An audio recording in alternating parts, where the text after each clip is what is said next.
In this video, we're going to practice using the verb ser and the verb estar. They both mean to be. When do I use which one? If you're not familiar about the differences between ser and estar in Spanish, you need to see the video SER and ESTAR with Dr. Cliff. Take a look at that video before doing this one. Okay, let's get started. Okay, here are some sentences in Spanish, and you are going to use one of the forms of the verb ser or one of the forms of the verb estar in each one of these blanks. If you're not familiar with the forms of these verbs, you need to see the video on the forms of the verb ser and also the video that deals with the irregular verbs ir, dar, and estar.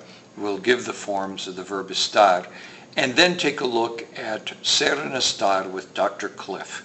Those three videos are necessary for you to be able to do this video.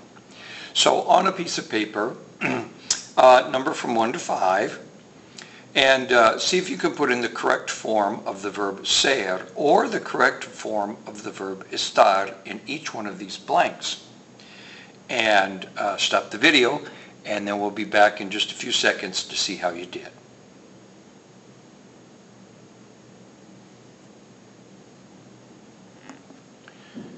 Well, welcome back, and let's take a look at number 1.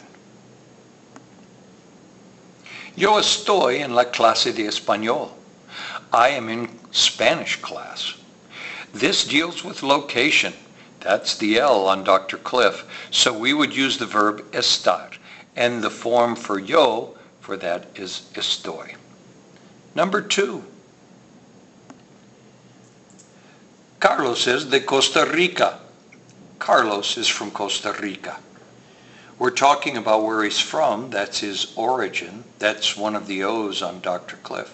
So we would use the verb ser, and the form for the verb ser for Carlos is es. Number 3. Son las 8 de la mañana. It's 8 o'clock in the morning. We're talking about time here. And so that would call us to use the verb ser. If you're not familiar with how to tell time in Spanish, you need to see the video on telling time in Spanish. Number 4. Nosotros estamos felices hoy. We are happy today. That deals with feelings. That's the F on Dr. Cliff. So we would use the verb estar. And number 5. Verónica es mi hermana. This deals with a relationship. Verónica is my sister. Since it's a relationship, that's the R on Dr. Cliff, we would use the verb ser. And S is the corresponding conjugation for Verónica. Okay, number from 6 to 10, and see if you can get these. Stop the video now, we'll be back in just a couple of seconds.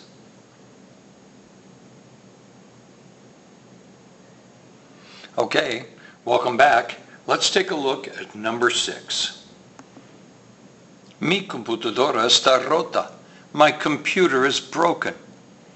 That talks about the condition of the computer. So we would use the verb estar. Number 7. Samuel y yo somos muy inteligentes. Sam and I are really intelligent. That would be a characteristic or a description, both of which appear with the verb ser. It's somos, the nosotros form, because we have yo, that's I, but we have somebody else with me. We've got Samuel. That makes 2 people. So we go over to the right-hand side of the verb chart, and that would be somos. Nosotros somos. Samuel y yo somos muy inteligentes. Number 8. Tú estás loco. You're crazy. That deals with feelings and health. So we would use the verb estar. Number 9. Tú no eres muy humilde. You're not very humble. That deals with a characteristic, so we would use the verb ser. Could be classified as a description as well. And number 10, Él es el presidente de México. He's the president of Mexico. That deals with his job or occupation, so we would use the verb ser with that one. Okay, that's our practice with the verbs ser and estar, to be or not to be. We'll see you in the next video. Thanks for watching.